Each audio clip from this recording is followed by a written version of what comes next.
Good morning, my lovelies, and welcome to day 3 of Creative Creativity with me, Charlotte Burns.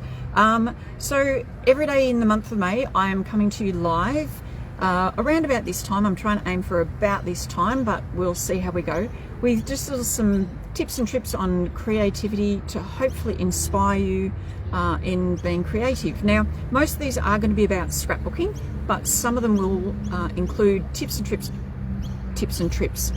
That's because I'm thinking about going on a trip again. Tips and tricks about card making as well.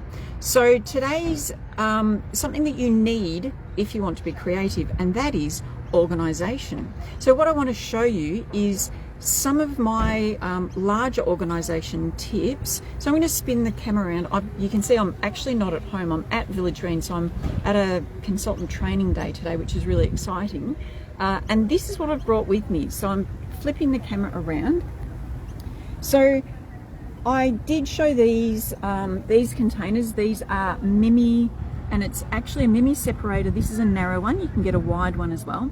But I've got a Mimi separator from Howard's Storage World, and I store all of my cardstock in these. So I've got 1, 2, and I've got another one in here as well.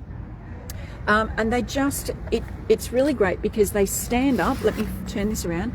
They stand up really nicely. They fit width-wise and everything. And then what I did do is, these are laminated sheets that I've actually done with the colour. Now this is a very old colour lagoon. It's been around for a while. As new colours have come out, I haven't bothered with the laminated sheets. I've just got them in their baggies. And the great thing about having them in their baggies is, let me see if I can find one. Here we go. So for instance, the grape, I'll pop this down here. The grape here, what happens is when I have cut a piece of the cardstock and it's a scrap, I just pop it back in the baggie, and then I can grab it for a smaller project, which I had to use a small piece on a card that I did that I showed yesterday. Now this little piece here, that's actually exactly the size that I used for that little card that I did yesterday. So I didn't want to cut a full piece of cardstock. I just needed a small piece. So that's a really great idea as well. If you keep the baggies that the cardstock comes in, it just makes it so much easier.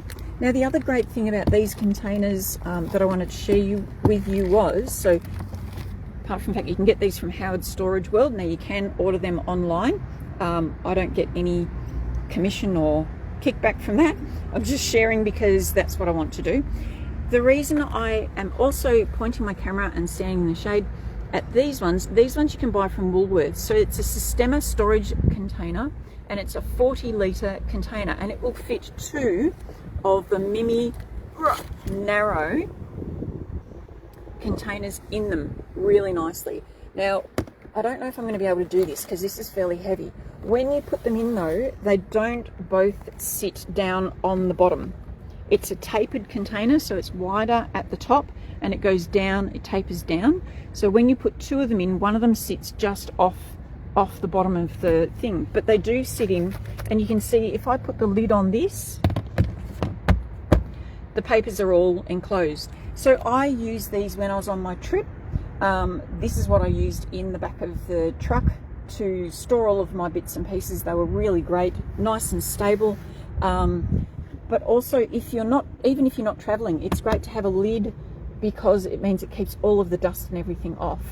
So that is my tip for today. You need organization, and also to keep all of your papers safe when you're crafting. So hopefully that has helped somebody out there. I hope you all have a lovely day. I will post something that I make today later on on this page and also in my group, so be sure to check that out. As always, stay safe, keep crafting, and bye for now.